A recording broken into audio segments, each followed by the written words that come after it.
The universe is not a quiet place. It is filled with ancient secrets and entities that sleep beyond our perception. Humanity, in its arrogance, sought answers. But some questions should not be asked. And some doors, once opened, cannot be closed. This is a collection of 3 warnings of what happens when we touch the untouchable.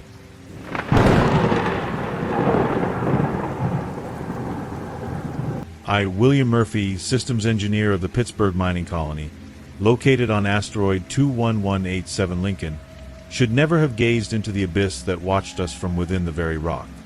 It began with a discovery that condemned us to an existence which defies all biology and all sanity. The black, iridescent mineral we so coveted, dubbed living ebony, was not a mineral. It was a shell, a petrified carapace protecting that which should not have been disturbed. The eggs of something that slept in the void between the stars, something that now awakens. Our days were monotonous, an endless cycle of drilling, extraction, and processing. The colony, a complex of pressurized habitats and tunnels dug into the rock itself, was a rough place, inhabited by rough men and women from cities like Phoenix, Baltimore, Nashville. The head of operations, a pragmatic man from Houston named Walter, cared only for the numbers, the tonnage of living ebony we shipped back to Earth. The geologist, an intelligent and curious woman from Seattle named Elizabeth, was the first to note the material's strange properties, its veins that pulsed under ultraviolet light, its density that fluctuated in imperceptible ways. No one listened to her, of course. Prophet was a siren's call more powerful than any warning. The accident occurred in Sector Gamma, the deepest and richest chamber. A catastrophic failure in the structural support system during a controlled detonation.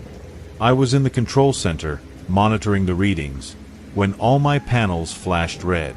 A dull explosion echoed through the asteroid, followed by the metallic scream of twisting steel. The pressure in Sector Gamma plummeted, but the containment shields held, isolating the breach. However, something had been violated. A main chamber, hitherto hidden behind a thick vein of living ebony, was open to our world. The first rescue team, led by a courageous man from Atlanta named Thomas, reported a thick, amber mist floating in the contained airlock. They reported a viscous, dark liquid, the color of an old bruise, oozing from the exposed walls of the chamber, a liquid that seemed to absorb light rather than reflect it. They brought back samples. It was our final mistake. A containment vessel suffered a microfracture during transport. A single drop of the fluid seeped out and touched the polished steel floor of the lab. In the days that followed, a strange dampness began to impregnate the base. A sweet, metallic smell, like copper and molasses, became persistent. The system failures started small, inexplicable. Automatic doors that took a microsecond too long to open. Computer screens that developed an organic texture, a kind of nacreous film beneath the glass. I attributed it to damage in the fiber optic network, to electromagnetic interference from the solar storm plaguing us. I was a fool who thought in terms of engineering and logic, when reality was unraveling into something entirely different. Then, the walls began to sweat. It wasn't condensation. It was a greasy, warm sweat that ate away the paint and revealed the metal beneath. And the metal, in turn, began to soften.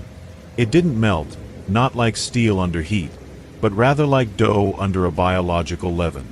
It lost its rigidity, became spongy, began to swell and form superficial veins that throbbed with a slow, grotesque circulation. The control panels under my fingers began to have a texture of cartilage. The cables running through the conduits seemed like tendons, contracting and relaxing independent of any electrical current. Panic, of course, ensued. Walter tried to impose order, but his authority dissolved when the door to his office sealed itself shut, transforming into an opaque, translucent membrane that breathed with a wet, horrible sound. We heard his muffled screams, not of pain, but of pure existential terror, until they fell silent, replaced by a sound of organic rearrangement, of bones and metal being reformed into a new configuration. The Pittsburgh colony was no longer an inorganic structure. It was a corpse, a womb, a chrysalis, all at once. The artificial light became a pulsating, amber luminescence that emanated from the walls themselves. The air grew thick and heavy, laden with spores or molecules of something that was not air, something we inhaled and that changed us from within. I saw a technician from Denver, named John, accidentally lean against a wall that had become a sticky, protoplasmic mass. His work suit instantly fused with the surface, and his flesh fused with the suit's fabric. He did not scream, only looked at me with a final perplexity before being absorbed, his body being unmade and reintegrated into the growing architecture of flesh and bone. Elizabeth, the geologist, lost her sanity in a quiet way. She would sit in what was once the mess hall, now a niche lined with striated muscle tissue, and stroke the walls as if petting an animal, whispering about the beauty of the new geometry, the sublime logic of organic growth. She was the first to be voluntarily assimilated, walking into a curtain of tendons that opened to receive her and closed behind her, never to be seen again as a woman from Seattle. And I, William Murphy, from New Orleans, watched it all. My systems were dead, replaced by a living, throbbing nervous network that spread throughout the base. My instruments measured only pulses, growth rates, the horrible symphony of a body being built. The cosmic entity, the being whose eggs we had profaned, was not malicious. It simply was. And its being, its new body made from the Pittsburgh colony and its inhabitants, needed a brain, a central nervous system. I feel its consciousness approaching mine, not to erase it, but to absorb it. I will become the memory of this colony, the eye that sees for this entity, the eternal narrator of its awakening. It is an absolute solitude and an infinite companionship. It is the end of William Murphy and the beginning of something new. And the last human thought I have is the most terrifying of all. This new body is almost complete, and it will need to feed. It will want to grow, and it knows where America is. It knows where you are. The light here is dimming, not to black, but to a deep, pulsating red. The heart beats. The heart beats.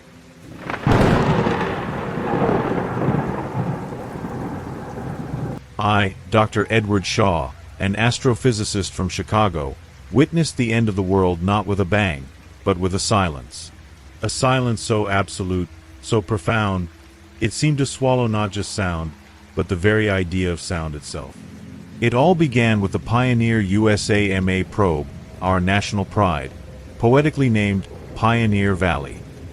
Its mission was historic, to reach the supposed edge of the observable universe, a feat that would put Massachusetts, Boston, the entire United States, on the map of cosmic exploration. It succeeded, and it doomed us. I was in the Mission Control Center in Houston, next to Dr. Sophia Grant, a brilliant sound engineer from Seattle.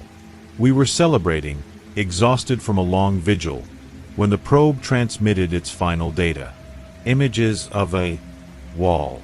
Not of matter, not of energy, but of something that defied known physics. A translucent, iridescent barrier, like the inside of a gigantic pearl, marking the end of everything.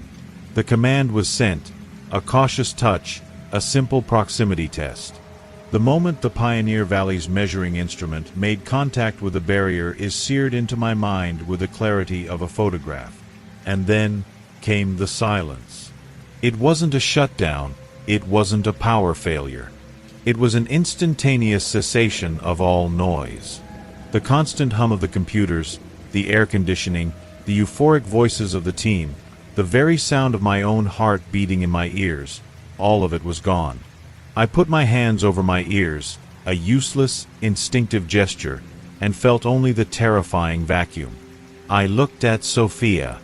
Her lips were moving, her eyes wide with panic, but no sound came from her.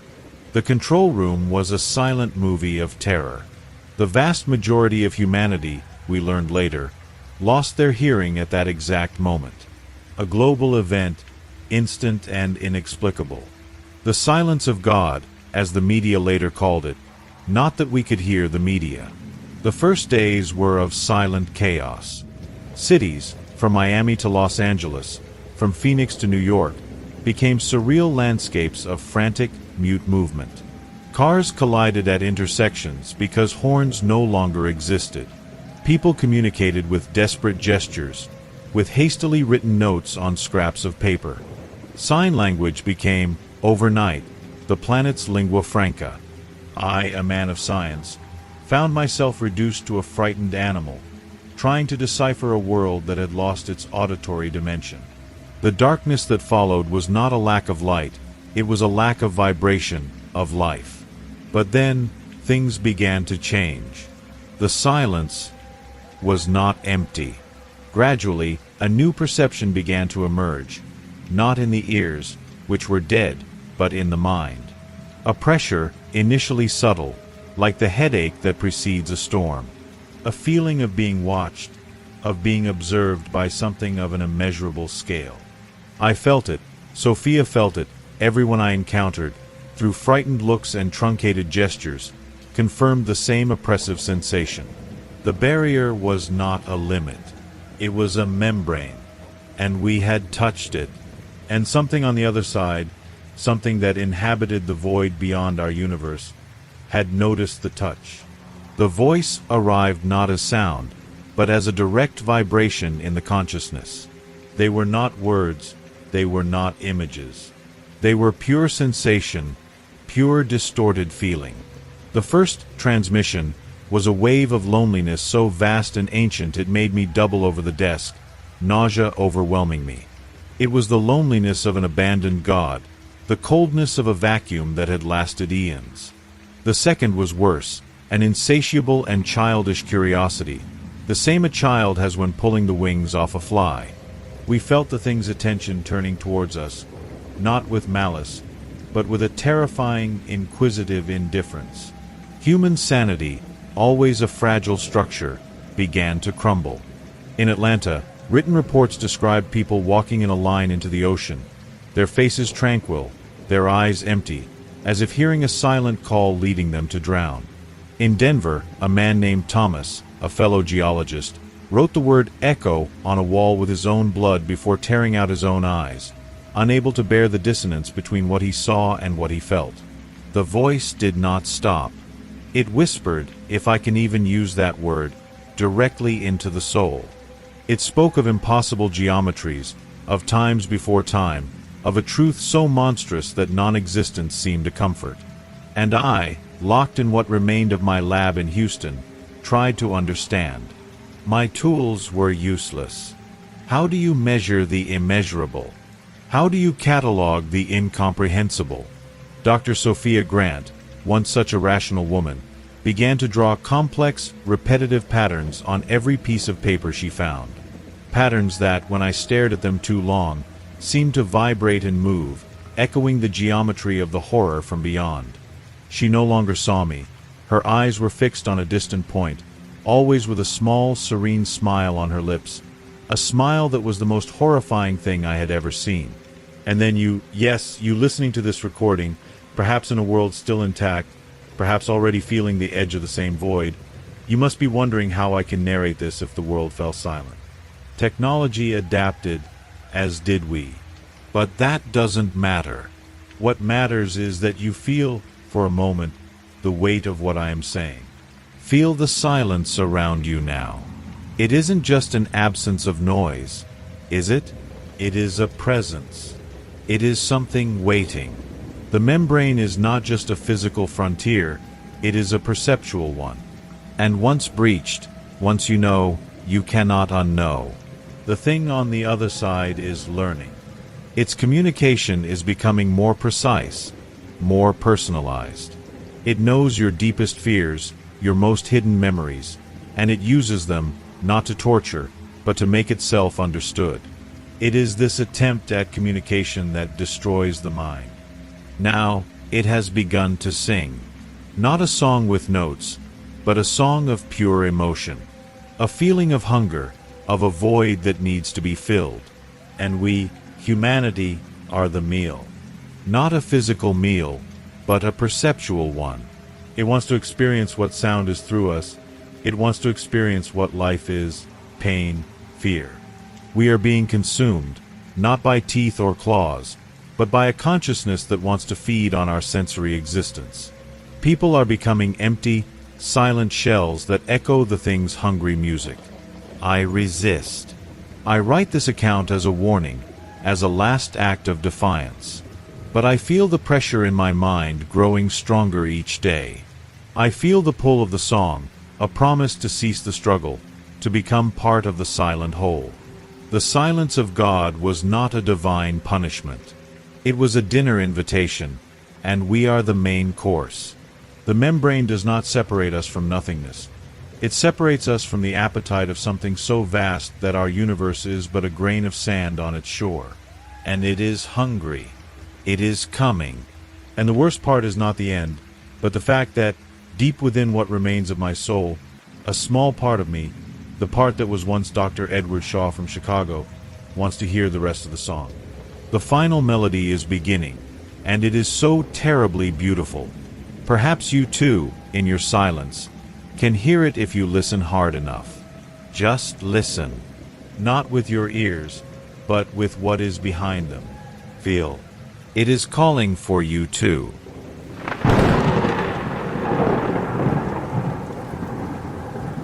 I, the retired architect William Chase from Denver, spent my life designing the skyscrapers of New York, but it was in the Ethelred Tower, my masterpiece in Chicago, that I erected not just a building, but an altar to a nightmare. And now, that nightmare seeps through the air conduits, the pipes, the very structure itself, poisoning the dreams of those who inhabit its upper floors. It all began with a murmur, a whisper in the mind that came from nowhere, and from everywhere at once. The Ethelred Tower was an arcology, a vertical city housing a stratified society. The higher the floor, the greater the status, the luxury, the supposed proximity to the sun and sky. I lived in the penthouse for a decade, a recognition for having conceived it. The insomnia arrived first as a morbid curiosity among the elite. Elevator conversations revolved around who had slept less, a perverse competition for productivity. Then, the paranoia set in. I saw friends, brilliant people from Seattle, from Atlanta, from Washington, D.C., turn into distrustful shadows, looking over their shoulders for invisible enemies, examining every morsel of food for poison that did not exist. The air high in the tower grew heavy, charged with an unidentifiable dynamo of anxiety. I knew it wasn't natural. I felt it in my own flesh. My dreams, once vivid and full of the forms I created, became gray, repetitive, always the same sensation of falling through a void that wasn't dark, but an oppressive, empty brightness. I woke up more tired than when I went to bed, with the feeling that something was watching me from inside my own room, something hiding behind the very light.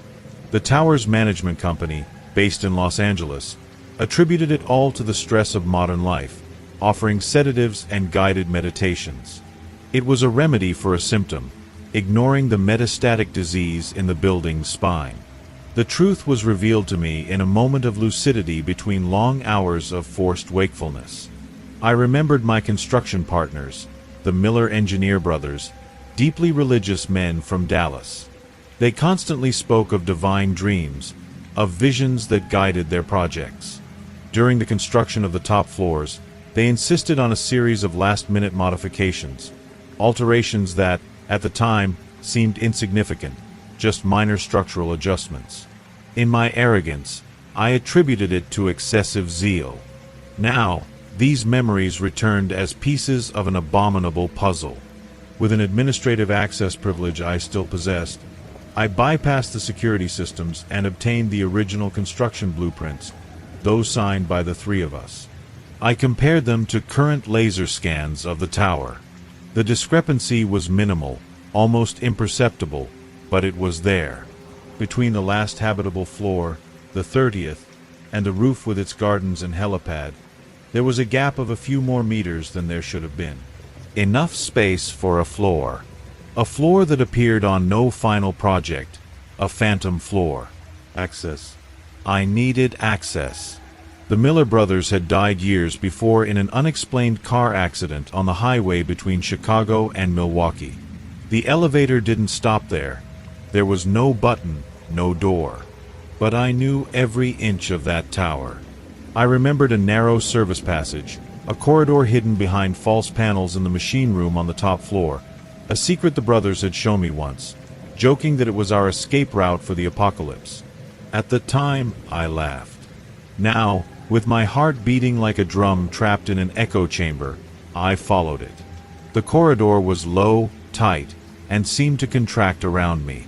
The air was old, still, and smelled of ozone and something metallic, like dried blood.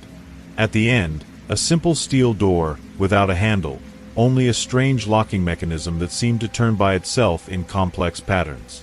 I touched the door and felt a subtle vibration, a constant pulsing that echoed in my bones. It was like putting my hand on the neck of a sleeping beast. With a superhuman effort, using tools I had brought, I managed to interfere with the mechanism. The door slid aside with a soft, unnatural sound. What I saw inside caused me to lose what little remained of my sanity. The floor was not a physical space in the conventional sense. Its walls, its floor, its ceiling were a tangled mass of exposed cables, piping, and a black crystalline material that pulsed with a deep inner light. In the center of the room, a nightmare machine rose, a construction of raw metal and that pulsating crystal, full of gears that turned without making a sound, and spirals that levitated with no visible support. At the center of the artifact, a rift floated in the air, a rupture in reality no wider than a handspan, from which a pale, sickly light emanated. It was a portal, a micro-portal to a dimension that should not exist. And from this rift leaked a substance that was neither liquid nor gas, but pure negative psychic energy. I could see it, a distortion in the air like heat over asphalt, slowly descending, filtering through the false ceiling, being sucked in by the ventilation systems, poisoning every cubic meter of air the upper floors breathed. This was the source of the insomnia, the paranoia. It wasn't a disease. It was an infestation, a radiation of the soul that corroded the mind, feeding on the fear and despair it caused. The Miller brothers, in their religious madness, did not build an extra floor. They built a receiver, an antenna to attract and concentrate the attention of something that existed beyond the veil of our reality. And this thing, this mad god or insensate cosmic force, was now looking down at us, and its mere gaze was the poison consuming us. And you, listening to this recording right now, might think you are safe, that this is just a story. But look up. Think about the building you live in, the office where you work. How many floors does it really have? Have you ever counted, or did you trust the blueprints, the elevator numbers? Do you feel a tiredness that sleep doesn't cure? Attribute it to age, to stress? Whispers at night, which you think are just the wind or the plumbing. Perhaps they are not. Perhaps somewhere above your ceiling, beyond the concrete and steel, there is an unregistered gap, a hidden door, and something on the other side, leaking, always leaking, slowly intoxicating your mind. It's a disturbing thought, isn't it? This feeling that your fortress, your home, might not be the sanctuary you imagine. I fled from that place, from that machine of blasphemy. I descended the floors, and every step was a plunge into a denser ocean of fear. The people I saw in the corridors had sunken eyes and jerky movements. Some whispered to the walls, others cowered in fear of their own shadows. The tower was no longer a building. It was a vertical asylum, and the madness trickled down from the top. Now, I write this from an internet cafe in Philadelphia, far from there. But I know I am not safe. The thing is not contained in the tower. The energy that leaks is like a pheromone, a call. I feel it in the periphery of my vision, in the shadows that seem to stretch too long, in the constant whisper that now inhabits my mind, even while awake. They opened the door, and there is no closing it. The plague has already spread, not through the air, but through the collective consciousness. It is only a matter of time before the first floor becomes the last, and the silence that falls will not be of peace, but of the absolute void of consumed minds. The floor below, in the end, will be all of us.